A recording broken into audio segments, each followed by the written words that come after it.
Selanjutnya dikatakan, karena itu alangkah butuhnya seorang hamba mukmin kepada kesabaran, terutama di zaman ini di mana banyak terjadi fitnah dan tipu daya. Orang yang bersabar padanya dengan berpegang teguh pada agamanya adalah bagaikan orang yang menggenggam bara api. Sebagaimana disebutkan dalam sebuah hadis Abu Tha'labah Al-Khurshani radhiyallahu anhu, bahwasanya Nabi SAW bersabda, "Inna min waraikum ayyam as-sabr, as-sabru fihinna kaqabdi 'alal jamr, walil 'amili fihinna ajru 50 rajulan ya'maluna mithla 'amalikum." Qalu ya Rasulullah, ajru 50 minna aw minhum? Qala bal ajru 50 minkum. Sebelum saya baca terjemahan dulu, ini maknanya dalam sekali paragraf ini ya. Jadi Ibu kalau baca ada penyampaian tentang sebuah petua, wasiat, coba diulang-ulangi dulu apa yang saya bisa ambil dari pesan itu, supaya jangan berlalu begitu saja, sayang gitu ya. Di sini bahasanya luar biasa. Beliau mengatakan alangkah butuhnya, itu di halaman sebelumnya tadi ya, alangkah butuhnya seorang hamba mukmin kepada kesabaran, terutama di zaman ini di mana banyak terjadi fitnah dan tipu daya. Makin canggih teknologi, kita kan makin mudah ditipu ya. Orang bisa melalui WA, melalui media sudah bisa nipu orang, ya, transfer uang ternyata salah dan segala macam. Itu zaman fitnah. Begitu juga dengan ya, banyaknya hal-hal yang terjadi fitnah-fitnah itu kayak godaan-godaan yang datang sehingga mengganggu iman seorang mukmin. Nah itu dibutuhkan kesabaran.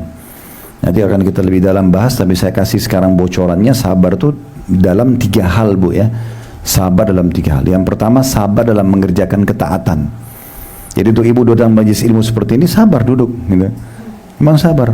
Orang bangun sholat malam, sabar. Harus uduk dulu, harus hadap kiblat, tutup aurat, ada bacaannya, ada tata caranya, nggak boleh salah gitu kan. Rakaatnya jelas, bacanya jelas, nah baru diterima. Kalau enggak. Memang harus sabar dalam mengerjakan ibadah. Pergi haji dan umroh, keluarin uang, naik pesawat 9 jam, ya, belum harus ke kemah, jumroh dan segala macam. Banyak ya. Dalam ibadah butuh kesabaran. Ya, termasuk dalam masalah jihad, orang-orang pergi berperang. Semua ibadah itu butuh kesabaran, karena untuk mengerjakannya butuh kesabaran. Kita mau bersabar. Yang kedua, sabar dalam meninggalkan dosa. Jadi setiap kita pasti punya peluang berbuat dosa. Pasti ada tawaran untuk berzina, tawaran untuk mencuri, tawaran untuk membunuh, tawaran apalah, menipu. Dalam hidup kita terlintas gitu kan. Tapi kita sabar, tolak. Oh nggak boleh, Allah haramkan, saya nggak mau. Selesai. Ada salah satu orang yang pernah datang, seorang laki-laki, berbicara sama saya, konsultasi. Dan dia bertanya banyak hal hukum. Satu waktu dia sempat ucapin kata-kata ini. Dia bilang begini, alhamdulillah saya tidak sebut namanya, cuma mengambil pelajaran ya. Dia bilang, tapi ada masalah saya satu, saat saya mau ucapin tapi saya berat gitu. Cuma karena saya baru, saya bilang silakan sampaikan. Kalau saya masih mampu untuk berikan solusinya silakan. Yang penting masalah agama. Dia bilang iya. Terus dia bilang, saya ada kecenderungan pada sama jenis. Ya. Dia bilang itu, saya sesungguhnya sama jenis. Bagaimana saya memecahkan masalah ini? Saya tahu itu tidak boleh, gitu kan? Dan saya juga coba melawannya. Karena itu dia nunda-nunda tidak menikah-nikah. Tapi saya tidak tahu apakah dia sudah sampai tingkat homo atau tidak, nggak tahu. Tapi dia bilang gitu. Gimana caranya Ustaz? Saya bilang yang paling pertama, fahami dulu itu haram dalam agama. Itu dulu. Tahu haram. Dan semua yang haram pasti ada hukumannya. Baca ancaman. Gimana caranya kita untuk meninggalkan satu perbuatan dosa? Misalnya kita biasa bohong, atau kita biasa menipu, kita biasa apa? Bagaimana cara kita tinggalkan dosa itu? Baca ancamannya. Kalau sekarang masa kita kan tinggal ketik di Google ancaman berbohong, ancaman menipu, ancaman ini dan itu. Kemudian kalau mau visual dan audio bisa di TikTok, di Facebook, segala macam itu kan bisa di Instagram, bisa dilihat. Nanti kita akan kalau dengar 1-2 ceramah, baca 1-2 artikel, kita akan termotivasi untuk meninggalkannya. Sebagaimana juga kalau kita ingin rajin mengerjakan sebuah ibadah, kita harus membaca keutamaannya. Saya ibu mau rajin sedekah, jangan sedekah dulu kecuali baca keutamaannya. Jadi ibu tahu ibu dapat apa. Karena semua ibadah pasti ada janji Allah. Pasti ibu dapat sesuatu. Ibu mau sholat 5 waktu, ibu mau bakti sama orang tua, mau jenguk orang sakit, mau apa saja.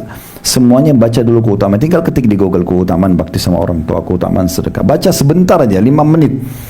Dengarin potong-potongan ceramah. Kalau yang pendek-pendek biasa di Instagram. Ceramah kami udah banyak sekali, ratusan, mungkin sudah ribuan ceramah bisa dinonton. Banyak potong-potongan 1 menit tuh banyak sekali. Karena biasa kita ceramah gini sejam 2 jam, nanti dipotong-potong oleh teman-teman tim. Bisa dengarin. Habis itu nanti kita akan terdorong untuk mengerjakan ibadah itu. Nah seperti itulah gambarannya. Jadi saya bilang fahami itu adalah haram dalam agama. Dan haram itu berarti akan ada konsekuensi hukuman. Mirip kalau kerja di satu perusahaan, kapan seseorang itu menjadi pegawai yang berprestasi, ikutin semua SOP kantor, dapat yang dijanjikan, gajinya, bonusnya segala macam. Tapi kapan dia ugal-ugalan, dia datang telat, gak kerjain pekerjaan, maka dia sangat, kan itu pelanggaran, dia sangat dekat dengan hukuman. Minimal dapat surat peringatan 1, 2, lama-lama akan di PHK. Namanya rusak, hilang pekerjaan dan seterusnya. Nah itu sistem kecil di manusia. Begitu juga dengan sistem yang Allah buat. Ibu juga perlu garis bawahi satu hal ya. Kalau kita melakukan satu pelanggaran, kalau kita buat satu kebaikan, kita sedekah misalnya, itu balasannya berlipat-lipat. Kita sedekah 10.000 rupiah, mungkin dengan itu Allah kasih kesehatan 1 tahun. Tidak pernah Allah balas 10.000 nanti Allah datangkan rezeki 10.000 itu nggak pernah. Pasti berlipat-lipat karena Allah bilang innallaha yarzuqu may yasha' bighairi hisab. Allah kalau kasih rezeki orang tanpa ada hitungannya, ya. Tapi sama, kalau orang buat dosa, itu nggak ada satu dosa kemudian misalnya 1 kali bohong, oh berarti dihukum dengan 1 kali cambukan. Enggak, itu bisa sampai 1 tahun kita masalah, ribut sama suami, ribut sama istri, pekerjaan tidak jalan, itu karena hanya 1 dosa tadi. Pernah dengar kisah Nabi Musa alaihissalam dalam Al-Quran, digambarkan waktu beliau jadi anak angkatnya Fir'aun. Satu waktu masuk di pasar Mesir, kemudian dia temukan ada orang lagi berantem, satu Bani Israel, satu dari suku Kipti, orang asli Mesir. Nabi Musa mau pisahin, tapi rupanya yang dari Mesir ini mulutnya terlalu tajam, ngaci maki Nabi Musa segala. Sama Nabi Musa, waktu dipisah dia mau melawan, ditonjok sama Nabi Musa. Nabi Musa tidak niat membunuhnya ya, cuma tonjok. Apa kata Allah dalam Al-Quran? Lalu dengan pukulan Musa orang itu mati. Dengan matinya orang ini tanpa disengaja oleh Nabi Musa, tapi memukul itu sudah satu pelanggaran. Apa kata Allah? Wa fatannaka futuna. Setelah itu kami uji kamu dengan ujian-ujian yang banyak karena itu. Jadi fahami nih, jangan jadi orang yang mau melanggar anggap dosa itu gampang. Enggak. Konsekuensinya berat. Ya, udah baik-baik saja. Jadi orang soleh dan soleh itu yang 100%. Hijrah itu jangan setengah-setengah. Jadi orang baik. Karena orang jadi muslim yang baik itu Bu, pasti bahagia. Karena dia suruh jujur, amanah, tanggung jawab, bakti sama orang tua, jenguk orang sakit, bersedekah, semuanya baik-baik dan ada janjinya. Orang yang dilarang dalam agama seperti bohong, menipu, membunuh, mencuri, menggunjing, ini semua berat dan ini akan ada ada hukumannya. Dan ini tidak baik. Untuk apa? Gitu. Jadilah seorang muslim yang baik. Nah seperti itu gambarannya. Nah tapi dikatakan di sini, cuman orang kalau berpegang teguh pada yang seperti ini, biasanya dia seperti menggenggam bara api. Ibu sekarang kalau di satu komunitas nih, orang suka bohong, ibu jujur sendiri, kita kayak dilecehkan. Beberapa teman-teman yang kerja di kantor-kantor ngeluh sama saya di pengajian, Ustaz, kita ini sudah jujur, kita amanah, tapi ada saja kadang-kadang dititipin amplop di atas meja, disuruh ambil. Dari mana uangnya enggak tahu. Ambil atau enggak Ustaz? Jangan. Kalau selain gaji antum jangan diambil, karena itu kan syubhat. Dan Nabi bilang halal sudah jelas, haram sudah jelas, dan diantaranya ada hal yang syubhat, samar-samar. Siapa yang menjerumuskan dia pada yang syubhat, terjerumus pada yang haram. Jangan masuk ke situ. Tapi kalau saya tidak ambil, dimusuhi satu kantor Ustaz, biarin dimusuhin, tidak apa-apa. Ini kan berat ya, karena orang lain semua pada mau uang haram itu umumnya. Tapi kalau diambil jadi haram, dia berikan makan istri anaknya jadi haram, doa tidak diijabah, bisa permasalahan lahir, banyak permasalahan lahir Bapak Ibu sekalian dalam rumah tangga itu karena uang haram. Ya. Jadi kalau mau muhasabah, introspeksi diri, pertama cari pendapatan ini. Ada 2 hal yang selalu saya sarankan di pengajian. Coba koreksi pendapatan kita yang masuk ke dalam tubuh, halal atau tidak. Kalau halal itu pasti bahagia. Haram ini yang selalu datangkan masalah ini, bertengkar tanpa sebab, ada saja masalah, gagal usaha, gagal ini, gagal itu, gagal pengobatan, itu karena masalah pendapatan haram. Dan yang kedua, doa buruk. Ya, dia selalu berdoa buruk. Ya, dia bilang, kayaknya saya tidak akan sembuh, kayaknya saya tidak akan bahagia, menyesal menikah dengan kamu nakal sekali nak. Nah, ini bahasa buruk semua. Kayak gitu. Untuk apa diucapin? Insya Allah saya akan sembuh, insya Allah saya akan bahagia. Allah jadikan ini pasangan saya berarti yang terbaik. Saya coba jadi yang terbaik gitu. Doakan supaya dapat hidayah. Kan begitu. Makanya kata Nabi SAW, saya tidak suka dengan kalimat pesimis. Saya nggak akan sembuh, saya nggak akan bisa, saya nggak akan begini dan begitu. Ya. Tapi saya suka dengan al-fa'al. Kata para sahabat, ya Rasulullah, apa itu al-fa'al? Kata Nabi SAW, perkataan atau sifat optimisme. Saya bisa, Allah pasti sembuhkan. Saya berdoa lagi, mungkin tinggal 2-3 kali lagi berdoa. Banyak orang bu, tinggal sekali lagi berdoa dia berhenti. Saya kalau dia berdoa sekali lagi diterima. Jadi doa itu kalau ibu mau, ini supaya mudah difahami saja bahasa saya. Ibu lihat kalau lagi ngerasin audio, volumenya, ya, itu kan ada lampunya ya, kecil, full ya. Nah kalau doa itu begitu, kalau rasionalnya itu. Mungkin baru berdoa pertama, baru garis yang satu. Mau full ya full, berdoa terus, jangan berhenti sampai Allah kasih. Selama ibu tidak minta yang haram, yakin. Ada orang mungkin tinggal 1-2 kali berdoa sudah diterima. Tapi dia nggak mau lanjutin kan gitu. Jadi masalah ini. Ya. Baik, di sini kalau ibu bersabar di masa-masa sekarang, ada ujian datang, ibu tetap berkomitmen, nggak mau, ini haram saya nggak mau. Misalnya kita sabar, ya ini perintah agama saya kerjakan. Ya, itu 2 jenis sabar tadi ya. Sabar yang ketiga, sabar dengan ujian harian bu, sakit, lapar. Kebanyakan orang masuk di bab sabar seakan-akan cuma poin ketiga, bukan. Justru poin pertama sama kedua itu asasnya. Sabar dalam mengerjakan ketaatan, sabar dalam meninggalkan dosa-dosa. Baru sabar atas ujian harian, sakit dan segala macam, itu jadi harus sabar semuanya. Nah kalau ibu lakukan itu, perhatikan hadis ini, kita baca terjemahan tadi hadis ini ya. Nabi SAW menjanjikan buat kita pahala yang luar biasa. Apa kata Nabi? Di depan para sahabatnya. Sahabat ini bu, kedudukannya sangat tinggi ya. Mereka hidup bersama Nabi, ketemu tiap hari, ya, ngobrol sama-sama, makan sama-sama. Ada yang jadi kerabatnya Nabi, ada yang anaknya dinikahi sama Nabi, berperang sama Nabi. Ini bahagia luar biasa. Kita kadang-kadang datang ke Madinah, kunjungin kuburan Nabi, sudah bahagianya luar biasa masuk Rasulullah. Jalankan sunnah beliau. Bagaimana orang hidup sama Nabi? Pahalanya besar sekali.